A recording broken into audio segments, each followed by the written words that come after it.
வாங்க ரொம்பவே சுவையான மீன் குழம்பு எப்படி செய்யலான்னு பார்க்கலாம். இப்போ வானல் வச்சு வானல் சூடானதுக்கப்புறம் எண்ணெய் ஊற்றி கடுகு பொரிஞ்சதுக்கப்புறமா வெந்தயம் சேர்த்து 2 வெங்காயம் 2 பச்சை மிளகாய் சேர்த்து நல்லா வதக்குங்க. நல்லா இந்த அளவுக்கு வதங்கி வந்ததுக்கப்புறமா நான் ஒரு தக்காளி கட் பண்ணி வச்சுருக்கேன், அதை சேர்த்து வதக்குறேன்.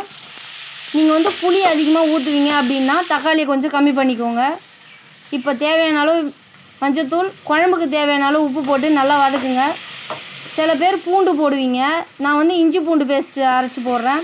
பூண்டு போட்டிங்கன்னா அது ஒரு டேஸ்ட்டு. இப்படி செஞ்சு பாருங்கள் ஒரு தடவை, செம்ம டேஸ்ட்டில் இருக்கும். இப்போ காரத்துக்கு ஏற்ற மாதிரி நான் மிளகாய்த்தூள் போடுறேன்.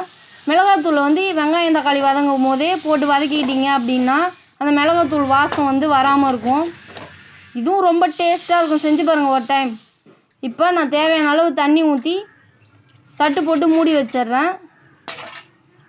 மூடி வச்சதுக்கப்புறம் நல்லா கொதித்து வரும். கொதித்ததுக்கப்புறமா இப்போ நான் புளி கரைசல் ஒரு நெல்லிக்காய் சைஸ் புளி கரைச்சி வச்சுருக்கேன், அதை நான் ஊற்றிடுறேன்.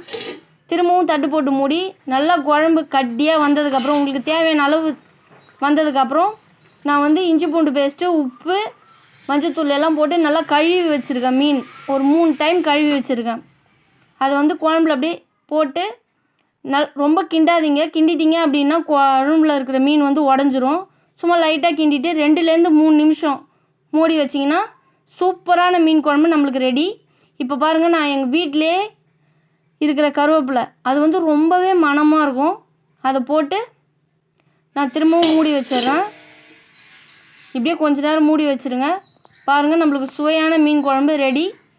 குழம்பு பாருங்கள், நல்லா எண்ணெய் அப்படியே மேலே வந்திருக்கு பாருங்கள். இந்த மாதிரி வந்துடுச்சு அப்படின்னாலே குழம்பு நம்மளுக்கு ரெடின்னு அர்த்தம். மறக்காமல் லைக் பண்ணுங்கள், ஃபாலோ பண்ணுங்கள். மீன் வறுவல் எப்படி செய்யலான்னு அடுத்த வீடியோவில் பார்க்கலாம்.